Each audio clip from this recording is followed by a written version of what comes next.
Good evening and thanks for joining us. We begin tonight with some extraordinary winter weather that is hitting the United States and is heading this way. It's already paralyzed travel in some parts of Texas, and now it's barreling across the American plains, packing heavy snow and strong winds, and it's on course to hit Canada.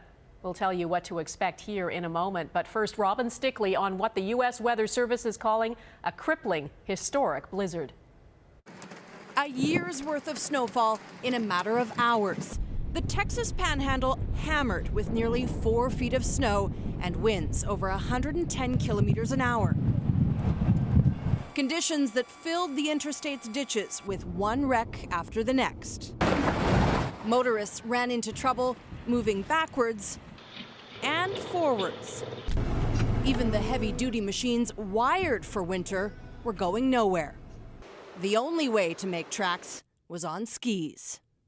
In Iowa, a tractor-trailer lost control and was split in half by a tour bus. Amazingly, nobody was hurt. For some of the hardest-hit areas, Kansas and Missouri, snow came down at a rate of 7 centimeters per hour, enough to shatter a 50-year record in Wichita, and enough to bring down the roof of this rec center. In a 4-hour time-lapse, this garden gnome in Kansas City is covered from toes to toque. I'm going to measure this. Well, we just lost my stick. Tens of thousands are still without power in the Midwest where trees were uprooted. But forecasters say the system is starting to lose its punch. It won't be as strong as a storm system as it rolls into this part of the country heading into tonight, and certainly not as strong as it heads into the Northeast tomorrow. It came down to one word for stranded air travelers across the country, but there were some small victories. Climatologists say the storm is restocking drought-stricken areas. For this dog hopping between ice chunks on Lake Michigan, some help getting home. And while those digging out have had enough, I'm already ready for summer. But for once, at least, Robin, we cannot blame Canada for this one. This is a Pacific storm. It came into the West Coast, dived down toward Southern California, and it's kind of creating its own cold air. The Great White North is not at fault. Robin Stickley, Global News, Washington.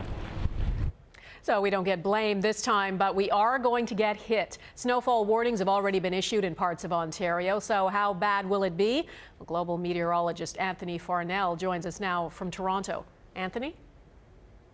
Donna, this truly is a massive storm system, and we are seeing rain now across southern Ontario. What's going to happen later this evening and overnight? That rain is going to change to snow as it moves towards Toronto. Eventually, Ottawa, Montreal, and even Atlantic Canada will feel the effects of this massive storm system. The big difference with this one versus the storm a couple of weeks ago is the temperature, almost 10 degrees warmer. We're actually above freezing all across Ontario and Quebec right now. So when that snow does fall, it's going to be very sticky, and this could mean power outages as well. It's going to also lead to some very difficult travel for Wednesday morning's commute and during the afternoon. 15 centimeters expected in Toronto, but up to 30 just north of town, and that goes for areas like Ottawa and Montreal as well. The snow finally wraps up on Thursday, but it's going to stick around for a while as the temperatures really cool down this weekend. Donna? All right, Anthony Farnell, thank you.